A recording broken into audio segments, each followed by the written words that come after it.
Get your reactions ready. The live portion of the show will begin in just a moment. Smacked in the air, center field and deep. Ruiz on his horse, racing back. He's near the wall. He leaps up, and he did not get it. Donaldson drives that in the air to deep left center. That is long gone. Today is Thursday, June 29th, and in the aftermath of perfection, the New York Yankees were trying to take a series from the Oakland Athletics behind Schmidt on the mound. My recap, your reactions coming up next. This is NYY Recaps. Welcome to Yankee Stadium. Just when they thought I was out, they pull me back in. What up, what up, what up? Welcome back, everybody. No perfect game today. That was over in one hitter, but we did get another blowout, which is unusual for this team, but it is appreciated.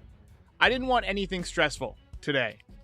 Last night's game in general wasn't stressful because the Yankees had it, well in hand, but the no-hitter, the perfect game aspect of it was extremely stressful.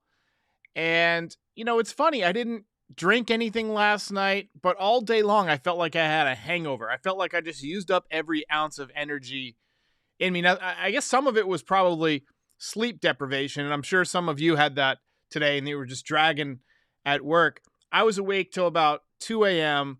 I just couldn't settle down, had to take some NyQuil, and then I woke up at 7 and I wanted to see how the video was doing from last night. And once I got up, I was just up, and my dogs were up, and everybody was up, so I just stayed up. And so now, starting to drag a little bit, I was just hoping that the Yankees wouldn't have a hangover and, give up 8 runs in the second inning or something like that. Turns out they scored 8 runs in an inning, but, there's always the potential after a high like that to kind of mail it in the next day, and I'm glad the Yankees didn't do that. I was legitimately worried about it early on. They fell behind 1-0 and 3-1 early, but they stormed back in the 6th inning with 8 runs and won the game. So actually the first batter of the game, as I mentioned, picked up a line drive. He came around to score, so you could cancel the no-hitter, the perfect game, and the shutout right away. And it was just like, all right, let's do something with the offense. And Isaiah Kiner-Falefa obliged. There it goes. That ball is high. It is far. It is gone. IKF on a power spree. That was already his 5th home run of the season. And he only had 4 home runs all of last year. So he's doing something different, and he seems to be comfortable in this utility role. Played left field today. He played second base earlier this week. He's played center field a bunch. He's played shortstop a couple of times. He's played some third base. He's even pitched, I think, 3 times now. So he's been extremely valuable. I'm actually kind of hoping the Yankees re-sign him. I would love to have him back. A's went back out in front with 2 more runs off of Schmidt in the 3rd inning to take a 3-1 lead. Big play of that inning was a 2-run, quote-unquote, single off the bottom of the right field wall. It was a ball that probably could have been caught, probably should have been caught, but we don't need Giancarlo Stanton running into any walls out there. So I'm kind of cool with it. If you want to pull up against the wall, just play the carom, man. Against the A's, we don't need you running into any walls, so I'm good with that. Just catch the ones that are hitting near you, Big G. Yankees went back out in front in the top of the 6th, just a huge inning. Bader led things off with a single, and then Josh Donaldson. There it goes. That ball is high. It is far. It is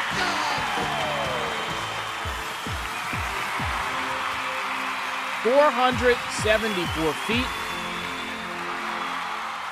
He hit a couple of home runs in this series. He had a bunch of RBIs in this series. Look, we root for the uniform, and even though we've been very tough on Josh Donaldson, if he's going to start hitting for power, hey, if you start driving in runs, hey, we love it. Now, we don't love the 143 average. He was 1 for 5, and still pretty much true that if he doesn't get a home run, he usually doesn't get a hit. But right now he's hitting some home runs anyway, so if he keeps that up, for at least a couple of weeks, stay hot, maybe we'll get some value out of this thing after all. But, we figured that he would be able to hit the Oakland pitching. He'll probably hit some of the St. Louis pitching pretty well. We're going to face Jordan Montgomery. I kind of like that matchup, honestly. But, once he gets against guys who throw upper 90s and, have the nasty hook, he doesn't have much of a chance anymore. But good to see him going deep in Oakland. Later that inning, Anthony Volpe ripped a line drive single for his second hit of the game. He almost got picked off twice, but the A's first baseman couldn't catch either throw. He has 3 multi-hit games in a row now. He was 2 for 4. He is hitting .212, so he's well over the Mendoza line now. And I don't think he's going to get down into the 100s again.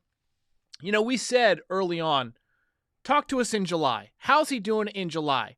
And over the last couple of weeks, he's pretty much been the best Yankees hitter for average, which is what you need from him. He's getting on base again. He's on base a couple of times every game now. He's looked better at shortstop. Still don't love the arm, but he makes most of the plays out there. I'm not dreading it when they hit it to his left or to his right. So overall, I'm glad the Yankees have stuck with Volpe. I think they will stick with Volpe for the remainder of the season. We'll see if he plays shortstop next year. I still think he could end up at second base next year, but the Yankees have not been afraid to move guys around. Gleyber Torres was the shortstop for a whole season. Then they moved him back to second base. They toy with guys, but it'd be interesting to see how it works out with Volpe and what ends up happening with Oswald Peraza, because Peraza's still a great prospect, and he's still the best shortstop in the Yankees system in terms of defense. Anyway, later in the inning, Gleyber Torres singled in a couple of runs. Giancarlo smoked a 2-run double to make it 8-3, second day in a row that he's hit the ball hard, so hopefully that's some positive momentum building for him. Bader made it 9-3 with a line drive, his second hit of the inning. And when it was all over, the Yankees had put up an 8 spot, which is the most that they have scored in an inning this season.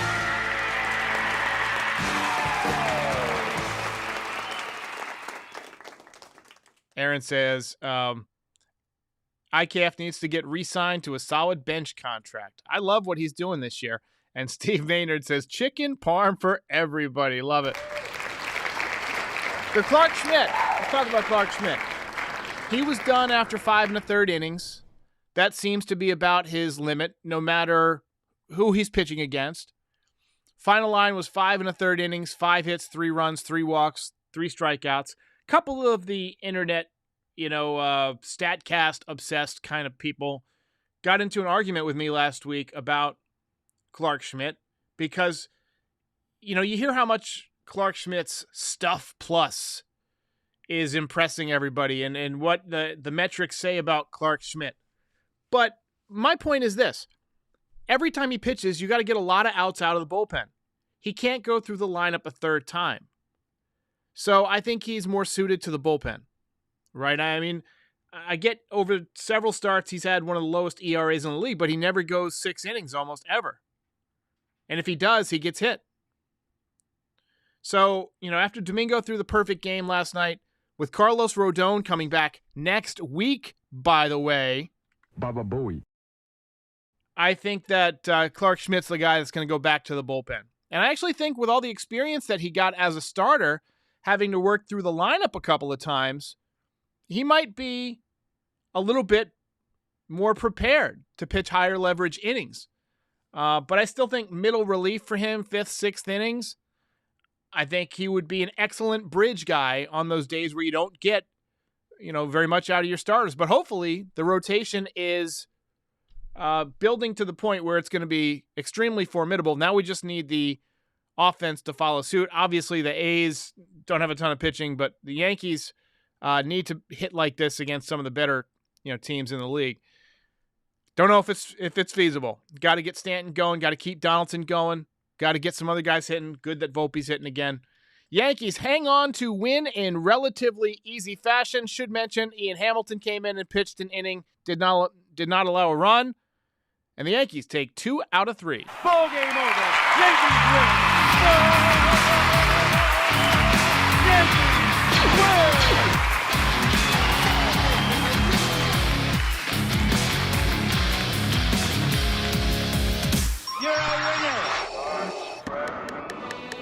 Breadstick says, who's going to start on Sunday? I don't know. They haven't announced anybody yet. Maybe Vasquez. I like Vasquez, what he gave us that one or two starts. I don't think Brito's lined up, and I don't think he could come back up because he got sent down. So unless somebody's injured. So tomorrow should be Severino, right? Yeah, Luis Severino. And then that would mean Saturday would be Garrett Cole. And right now the Yankees have the big TBD on 2:15 on Sunday going up against Jordan Montgomery. So your guess is as good as mine. Belt for today. It could have gone to any number of people. Volpe with another multi-hit game. Donaldson with a monstrous home run. But one man stood out above the rest, and that is Mr. Isaiah Kiner Falefa. Multi-hit game. Belt winner. Last year he was the guy that Yankees fans really turned on and were giving a hard time. But I think if he were in the role that he's in now, I think everybody would have liked him. He's been perfectly suited for a utility job. He's actually become a reliable outfielder. He still kind of struggles on communication when there's two guys like merging. That's kind of one of those skills that you need reps in the minor leagues as an outfielder to get used to. But I like everything he's doing right now. He's using his legs. He's hitting for contact. He's hitting for power. Now, he's not lighting the board up with numbers, but, as a utility guy, he's not, one for his last 86 or something, which we've had at times, right? Tyler Wade comes to mind. So it's good to see that, he's playing well. Let's take a look at this box score for today, if I can get back to it. Might as well go ahead and watch through the highlights while I look for this. So, anyway, let's see. Here we go. Okay, screen share. Boom. All right, so this is yesterday, I believe. No, 10-4. Here we go. Today. Sorry about that. I was not prepared. So, LeMahieu, 1 for 4 on the day, still hitting .227. Torres had 2 hits, hitting .248. Rizzo, 1 for 3. He came out of the game. Didn't look like he was running very well. I think they pulled him out just to get him some rest or whatever, but it'll be interesting to see what happens there. Stanton, 1 for 4 with 2 ribbies. Bader, 3 for 4 today. He had a very good day. He's heating up a little bit, hitting .268 now. Donaldson, 1 for 5. IKF, 2 for 4 with 3 RBIs and a run scored. Volpe, 2 for 4. He's got the OPS creeping up a lot. It's up to 665. Seems like about 2 weeks ago it was hovering around 600. And Trevino had another tough day. He also got hit by a pitch. So 0 for 4 for him. Beyond Clark Schmidt, Marinaccio pitched today. Hamilton, as we mentioned, pitched today. I missed Hamilton. He's been on the IL, but looks very strong today. Ramirez has pitched very well, gave up a run today, and Abreu. This type of game that Abreu excels in. Scoreless inning, couple of strikeouts, and the Yankees win. Really a must win. You can't lose 2 out of 3 to the A's. All right, let's take a look at the comments here. Sawbelly says we need a 9-game series against Oakland. I like it. Justin Infante said this could be the turning point of the season. I wouldn't say this being the turning point of the season, maybe the perfect game. Sometimes, even though it was against a bad team, a win like that where, it's just kind of like an unloading of all the burdens you've been carrying around from all the stress from not getting off to a good start and so forth. Maybe it does change things in that clubhouse a little bit. Domingo looked like a new man after the game. I mean, he looked relaxed.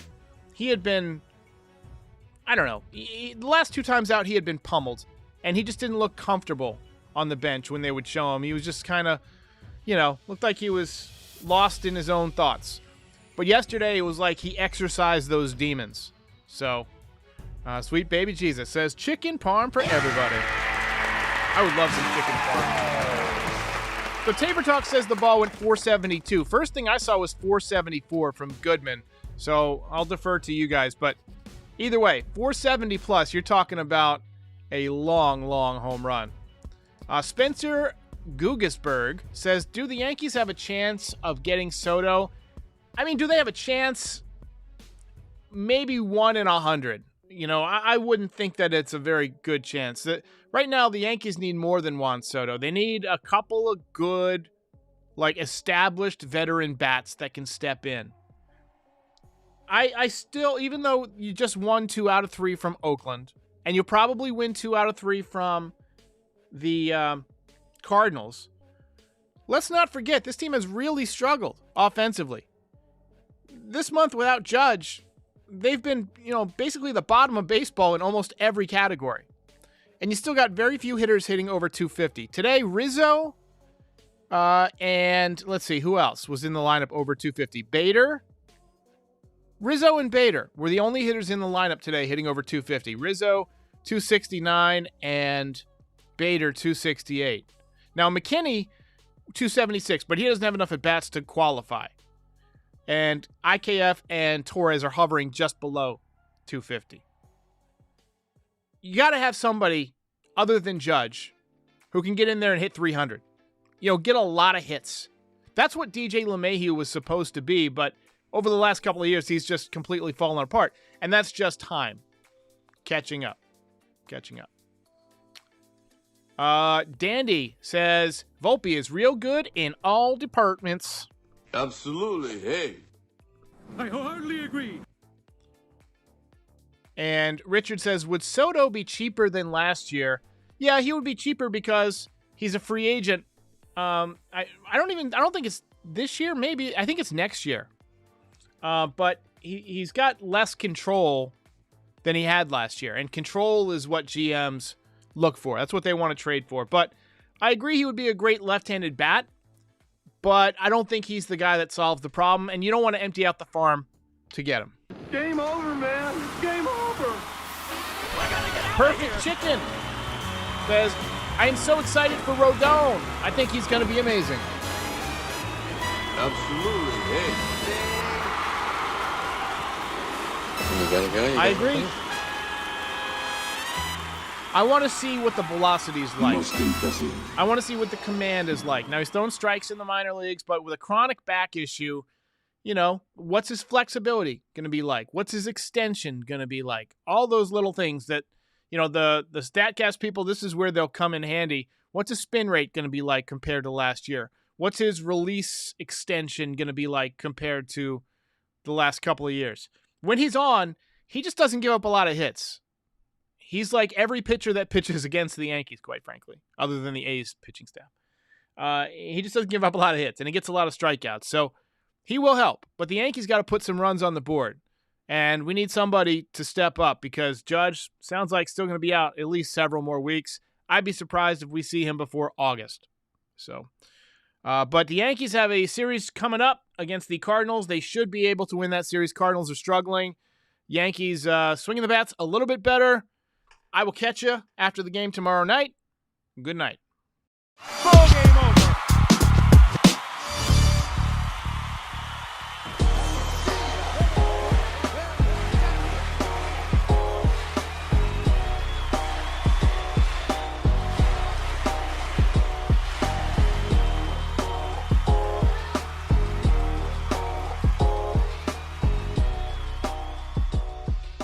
Most impressive.